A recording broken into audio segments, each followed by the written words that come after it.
देखिए, माननीय उच्चतम न्यायालय का आदेश है और माननीय उच्चतम न्यायालय देश की सर्वोच्च अ, न्यायिक संस्था है। तो जाहिर-सी बात है कि उसका आदेश जो है पूरे देश में लागू होगा और सबको मानना भी पड़ेगा। लेकिन अ, इस देश के तमाम सारे सोशल जस्टिस एक्टिविस्टों की एक मांग कल से हम देख रहे हैं। तमाम सारे लोगों की ये बात हम सुन रहे हैं कि माननीय न्यायालय को इस पे एक बार पुनर्विचार करना चाहिए। क्योंकि कोटे में सब कोटा संविधान की कहीं न कहीं व्यवस्था के खिलाफ है और जो क्रीमी लेयर की बात की जा रही है, उस क्रीमी लेयर की व्यवस्था संविधान में है ही नहीं। हालाँकि माननीय न्यायालय को ये अधिकार है कि किसी भी कानून को किस तरीके से पूरे देश में लागू करना है, उसे माननीय न्यायालय लागू कर सकता है, वो उसका विशेषाधिकार है, उसी तरीके से उन्होंने लागू किया।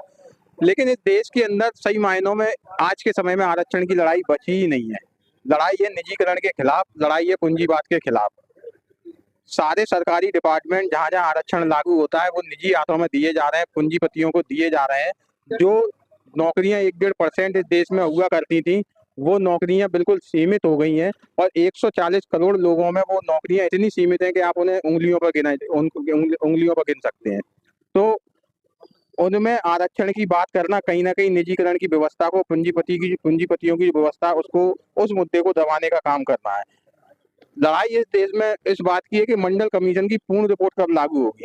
मंडल कमीशन की अगर रिपोर्ट लागू होगी, तो जातिगत जनगणना भी कराना पड़ेगी और इस वाले पूरे वर्गीकरण की जो माननीय न्यायालय ने बात की है, उस वाले वर्गीकरण में जातिगत जनगणना से ही सभी जातियों की हम पहचान कर पाएँगे। इसलिए जातिगत जनगणना इस वाले निर्णय से देश में अब बेहद ही ज़रूरी हो गई है और सबसे पहली बात मंडल कमीशन में एक बात पूरे कमीशन को लागू करने से पहले ये है कि जातिगत जनगणना इस देश के अंदर कराई जाए और उस पूरी रिपोर्ट में उसका एक क्लॉज ये भी कहता है कि जो निजी समूह है, निजी कंपनियां हैं, वो अगर किसी सरकार से, राज्य सरकार से या केंद्र की सरकार से सहायता प्राप्त हैं, तो उनमें आरक्षण की व्यवस्था की जाना चाहिए।